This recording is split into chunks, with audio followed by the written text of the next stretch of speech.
تھوڑے عرصے میں قیامت آ گئی، وہ سمجھے گا جلدی قیامت آ گئی.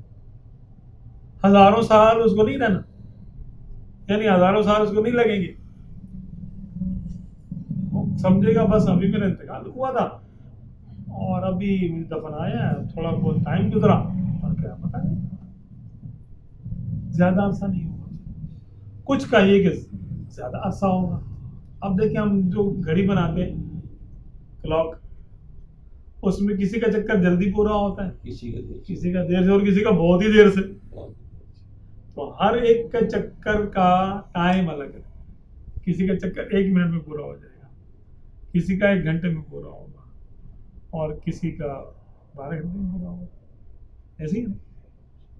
تو اللہ تبارک و تعالیٰ نے بھی ہر ایک کا الگ الگ رکھا. اور قیامت کا دن بھی ایسے ہی ہے، بلکہ کہ قیامت کا دن کسی کے بارے میں آتا ہے کہ اس کو لمحہ لگے گا، ایک لمحے میں وہ قیامت اس کے لیے پوری ہو جائے گی اور وہ پل صراط سے گزر کے جنت چلا جائے گا. لمحوں میں کسی کا یہ ہوگا کہ اذان سے لے کے نماز تک کا ٹائم ہے، سنتیں درمیان میں پڑھتے ہیں، وضو کرتے ہیں، تیاری کرتے ہیں، چلو بھائی جماعت کا ٹائم ہو گیا، کھڑے ہو گئے، یہ ہو گیا. کسی کا 50,000 سال ہے، کسی کا. تو اللہ تبارک و تعالیٰ نے ہر عالم الگ الگ بنا ہے. یہ دنیا اس میں بھی الگ ٹائم ہے. خوشی کا ٹائم کیسا گزرتا ہے پتہ بھی نہیں چلتا، اور تکلیف کا رات ہی نہیں گزرتی. ہاں، رات کیا سیکنڈ گزرے گا، سیکنڈ گزرنا میاں صاحب یہ جو ٹائم جلدی جس کا ختم ہو جائے گا اس کو پتہ بھی نہیں چلے گا. ٹائم تو اس کا بیسیکلی وہی رہے گا نا، لیکن اس کو نہیں پتہ چلے گا. بھائی ہمیں کیا معلوم، وہاں پہ سورج کوئی اور تھا، وہاں پہ سورج کون سا ہے؟ اس دنیا کا سورج ہے. ہم تو ٹائم کا اندازہ سورج سے کرتے ہیں. اچھا اس دنیا سے ہم چاند پہ چلے جائیں، وہاں کا ٹائم کچھ اور ہے. کچھ اور. ہم اس دنیا سے سورج پہ چلے جائیں، سورج کا ٹائم کیا ہے؟ وہاں کون سا سورج نکلے گا، کون سی صبح شام ہوگی. سورج پہ صبح شام کیسے ہوتی ہے، اس کا ٹائم کچھ اور ہے. ٹھیک ٹھیک. اور اس کہکشاں سے دوسری کہکشاں میں چلے جائیں اگر کوئی، وہاں کا ٹائم کچھ اور ہوگا. ایسا بھی ہے. تو یہ ہمارا ٹائم اس زمین کے لحاظ سے ہے، اس سورج کے لحاظ سے بس. اور اس میں ہم قید ہیں، اس میں ہم سب قید ہیں. اس قید کے باوجود خوشی کا ٹائم الگ ہوتا ہے اور اس کا ٹائم الگ ہوتا ہے. بالکل صحیح بات. ویسے ایک اور بات بتائیں، یہ جو وہاں پر اس جہان میں کچھ ایسے بھی تو ہوں گے جو ہمارے دشمن ہوں گے اور وہ عذاب میں گرے ہوئے ہوں گے یا مطلب کافر ہوں گے جیسے، تو کیا جا کے ان کی پھیٹی ویٹی لا سکتے؟ کفار کا معاملہ تو فرشتوں کے سپرد ہے. اچھا ہاں، جیسے ان سے بدلے لے رہے ہو ٹھہرو تمہیں بتاتے ہیں. بالکل. میں تو خواہش تو ہماری ہے کہ جتنے بھی گستاخیان ہے نا، گستاخان رسول، گستاخان صحابہ، اولیاء، اور ان کے لیے تھوڑی سی مہلت لیجیے کہ یا اللہ تعالیٰ مجھے 10 منٹ دے دیتے اس کی طرف ہے ہاتھ صاف کرو اس کم وقت کے اوپر. یہ ہو سکتا ہے کہ بھئی ایسا اللہ تعالیٰ کر دے تو کر دے. وہ مالک ہے نا بھائی، دیکھ ہمارے لیے قید ہے، اس کے لیے کوئی قید نہیں ہے. اور یہ ایسا ہونا کوئی ناممکن بھی نہیں ہے کہ بھئی عالم ارواح میں یہ نہیں ہو سکتا. فرشتے بھی تو عذاب دیں گے نا ان کو، رجال الغیب بھی ان کو مار رہے ہوں گے، ان کو پیٹی تو لگ رہی ہوگی. اگر سزا دے رہے ہوں گے تو اگر ہمیں موقع ملے گا تو ہم بھی کر دیں گے. اس میں کیا. اچھا میاں صاحب ایک بات، جس طرح یہ وہ لوگ یہاں آ جاتے ہیں تو کیا ہم لوگ بھی وہاں جا سکتے ہیں؟ مراقبے میں ابھی اس وقت مراقبے میں جا سکتے ہیں، زندگی میں اپنی زندگی میں. اچھا مراقبے میں جا سکتے ہیں، آنکھیں بند کر کے. جسم کے ساتھ نہیں جا سکتے، تصور میں جا سکتے ہیں. حقیقت میں تصور میں ہم وہاں جائیں گے تو ہم اس دنیا میں پہنچ سکتے ہیں. اچھا ہاں، ایسا ممکن ہے. ممکن. تو اب وہ یہ کہ تصور کون کرائے، کیا ہو، کس کی اجازت سے ہو. ایک تو ہمارا اپنا تصور ہے، بالکل بغیر اجازت ہم بیٹھ گئے اور ہم پڑھ رہے ہیں، اور ہم نے جو اپنے نفس نے ہمارے سامنے پکچر کر دی یا شیطان نے پکچر کر دی، پینٹ کر دی، وہ ہم نے دیکھ لی، وہ الگ چیز ہے. اچھا ایک ہے کہ باقاعدہ اجازت کے ساتھ ہو اور اس میں سیر کرائی جاتی ہے، تو وہ پھر الگ معاملہ، وہ معراج روحانی کہلاتی ہے. اچھا، یہ باقاعدہ ایک پروسیس ہے. اچھا، ہاں، اجازت سے ہوتا ہے. اجازت سے. اچھا اچھا. لیکن ہر ایک کے لیے تو نہیں ہوتا، اجازت ہر ایک کو نہیں ہوتی اور لمیٹڈ ہوتی ہے. اسی میں تو لوگ مجذوب ہوتے ہیں. اچھا. ہاں، اس کے بارے میں بتایا جاتا ہے کہ 40 دن سے زیادہ اجازت نہیں ہوتی سیر کرنے کی، کیونکہ عجائبات اتنے ہیں. ہم تو موبائل دیکھ لیں 5 منٹ کے لیے دیکھتے ہیں، یار مس کال کس کی آئی، اس کے بعد پھر 2 گھنٹے گزر جاتے پتہ نہیں چلتا. یہ بھی دیکھا تو وہ بھی دیکھا تو وہ بھی دیکھا تو وہ بھی دیکھا. وہ فون ہی کرنا رہ جاتا کہ فون کس کا آیا تھا. وہ جس کام کے لیے اٹھاتے ہیں وہی رہ جاتا ہے، کیونکہ ہم جذب رکھنے والے ہیں، ہم مصروف ہو جاتے ہیں، ہماری توجہ جو ہے نا مجذوب ہو جاتی ہے اس طرف جو ہمارا کام ہوتا ہے سامنے. اگر ہمارے سامنے عالم ارواح کے معاملات کھول دیے گئے اور ہم اس کے اندر چلے گئے اور مجذوب ہو گئے، کیا کیا دیکھ رہے ہوں گے اس کے اندر، تو وہ پھر ہم حالت جذب میں چلے جائیں گے، پھر دنیا میں کسی کام کی نہیں رہیں گے، عقل ہماری ختم ہو جائے گی. پھر گھر والے بھی بولیں گے بھائی کب ہوش میں آئے گا، نہ گھر والوں کے کسی کام کے نہ دنیا کے کسی کام کے. تو اس لیے منع کرتے ہیں با اجازت ہو اور مختصر وقت کے لیے. اس کے لیے اس مراقبے کا کیا طریقہ کار؟ وہ تو پھر ظاہر سے جس کو کروایا جاتا ہے اسی کے لیے خاص. اچھا، اس کے لیے ہاں، خاص، پتہ ہے عام نہیں اس کا یہ. لیکن ایسا ممکن ہے جیسے آپ نے فرمایا. بالکل ممکن ہے، ایسے ممکنات میں سے ہے. اور یہ آپ صلی اللہ علیہ وسلم کی معراج جسمانی کا حصہ، اسی کی برکت ملتی ہے. آپ صلی اللہ علیہ وسلم نے بھی تو سیر فرمائی تھی، لیکن اس میں بھی موکل آیا تھا، یعنی جبریل علیہ السلام، فرشتے آئے تھے، سواری آئی تھی، بلاوا تھا، پھر سیر ہوئی. اس عالم سے لے کے تمام عالموں کی سیر ہوئی. اب وہ سیر ہونے کے بعد پھر واپسی بھی ہو گئی، کیونکہ آپ صلی اللہ علیہ وسلم کو تو ان کی مملکت کی سیر کروانی تھی. آپ صلی اللہ علیہ وسلم کی تو مجذوب نہ ہونے کا اللہ نے فرمایا، ما زاغ البصر وما طغى، کہ میرے محبوب کی تو آنکھ نہ ادھر ادھر ہوئی، نہ حد سے بڑی، نہ آنکھیں چندیائی جلوہ دیکھنے، اور نہ حد ادب سے آگے بڑھی. تو آپ صلی اللہ علیہ وسلم مجذوب نہیں ہوئے، واپس تشریف بھی لے آئے، نزول ہو گیا. یہی عروج و نزول سلوک کہلاتا ہے. ہاں، تو یہ اصل میں جب ہم تقوی سے نکلتے ہیں نا باہر، تقوی سے یا ایھا الذین آمنوا اتقوا اللہ وابتغوا الیہ الوسیلہ، تو وسیلہ جب مل گیا اس کے بعد ہوتا ہے وجاہدوا فی سبیلہ، کہ اللہ کی راہ میں مجاہدہ کرو. مجاہدات یہ ہیں، ریاضت ہے اس کے اندر، روزہ ہے، نفس کو روکنا ہے، نفس کو کچلنا ہے، ذکر کی کثرت ہے، اور مراقبات ہے با اجازت.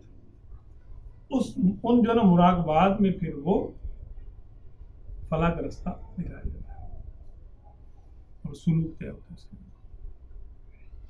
تو سب سے بڑا معاملہ اصل میں تو تقویٰ حاصل ہے. تقویٰ حاصل ہو جائے، ظاہری باطنی بندے کے گناہ اور عیوب ختم ہوں، تاکہ وہ پاک و صاف تو ہو،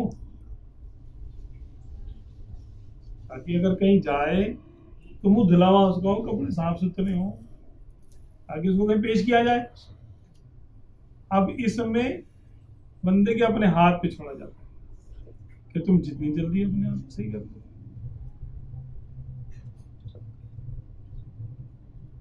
جیسے جیسے بندہ ٹھیک ہوتا چلا جاتا ہے ویسے ویسے اس کو سیر کرائی جاتی ہے.